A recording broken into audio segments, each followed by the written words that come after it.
In case ಇವಾಗ ನೀವು love ಮಾಡ್ತಿರ್ತೀರಾ ಅಥವಾ ಯಾವುದಾದ್ರೂ ಪ್ರೀತಿಯ ಸಂಬಂಧಗಳಲ್ಲಿರ್ತೀರಾ, ಸೊ ಅವಾಗ ಆ ಪ್ರೀತಿಯ ಸಂಬಂಧಗಳು ಗಟ್ಟಿಯಾಗಿರೋದಕ್ಕೆ ನಾನು ಹೇಳುವಂಥ ಈ ಒಂದು 10 ಮಾತುಗಳನ್ನು ನೆನಪಲ್ಲಿಟ್ಕೊಳ್ಳಿ. ಇದನ್ನು ಬೇಕಾದರೆ ನೀವು ರಿಲೇಷನ್ ಟಿಪ್ಸ್ ಅಂತಲೂ ಕೂಡ ಅಂದ್ಕೊಳ್ಬಹುದು. ಮಾತಿನಷ್ಟೇ ಮೌನಕ್ಕೂ ಕೂಡ ಬೆಲೆ ಕೊಡಿ. ಎದುರುಗಿರೋರು ಹೇಳೋದನ್ನು ತಾಳ್ಮೆಯಿಂದ ಕೇಳಿಸ್ಕೊಳ್ಳಿ. ತಪ್ಪಾದಾಗ ಸಾರಿ ಅಂತ ಕೇಳೋದಕ್ಕೆ ಅಹಂಕಾರ ಬೇಡವೇ ಬೇಡ, ಅದು ಯಾವತ್ತೂ ಕೂಡ ಅಡ್ಡ ಬರದೇ ಇರಲಿ. ಪ್ರೀತಿ ಪಾತ್ರರು ಮಾಡಿದ ಸಣ್ಣ ಸಹಾಯಕ್ಕೂ ಕೂಡ ಥ್ಯಾಂಕ್ಸ್ ಹೇಳೋದನ್ನ ಮರಿಬೇಡಿ. ಹಳೆ ತಪ್ಪುಗಳನ್ನು ಪದೇ ಪದೇ ನೆನಪಿಸಿ ನೋವು ಕೊಡಬೇಡಿ, ನೀವು ನೋವು ಮಾಡ್ಕೊಳ್ಬೇಡಿ. ಇನ್ನೊಬ್ರ ಮುಂದೆ ನಿಮ್ಮವರನ್ನ ಕೀಳಾಗಿ ಯಾವತ್ತೂ ಕೂಡ ಕಾಣಬೇಡಿ ಅಥವಾ ಹೀಯಾಳಿಸ್ಬೇಡಿ. ಪ್ರತಿಯೊಬ್ಬರಿಗೂ ಅವರದೇ ಆದಂಥ ಪರ್ಸ್ನಲ್ ಸ್ಪೇಸ್ ಇರುತ್ತೆ, ಅದಕ್ಕೆ ಗೌರವ ಕೊಡಿ. ವಾರಕ್ಕೊಮ್ಮೆ ಎಲ್ಲಾದರೂ ಹೊರಗೆ ಹೋಗಿ ಕ್ವಾಲಿಟಿ ಟೈಮ್ನ ಸ್ಪೆಂಡ್ ಮಾಡಿ. ಅನುಮಾನಕ್ಕೆ ಯಾವತ್ತೂ ಕೂಡ ಜಾಗ ಕೊಡಬೇಡಿ. ಏನೇ ಇದ್ರೂ ನೇರವಾಗಿ ಮಾತಾಡಿ ಬಗೆಹರಿಸ್ಕೊಳ್ಳಿ.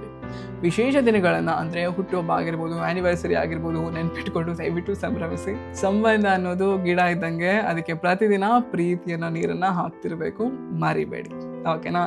ಇದೆಲ್ಲನೂ ಕೂಡ ನಿಮ್ಮ ಫ್ಯಾಮಿಲಿ ಗ್ರೂಪ್ಗಳಲ್ಲಿ ಶೇರ್ ಮಾಡಿ, ಅಥವಾ ನೀವು ಯಾರನ್ನು ಪ್ರೀತಿಸ್ತಿರ್ತೀರೋ ಅವ್ರಿಗೆ ಶೇರ್ ಮಾಡೋದನ್ನು ಮರಿಬೇಡಿ. ನಿಮ್ಮ ಪ್ರೀತಿ ತುಂಬ ಅತ್ಯಮೂಲ್ಯ, ಸಿಕ್ಕಿರೋದು. ಸೊ ಉಳಿಸ್ಕೊಳ್ಳೋದು ಕೂಡ ನಿಮ್ಮ ಕರ್ತವ್ಯ.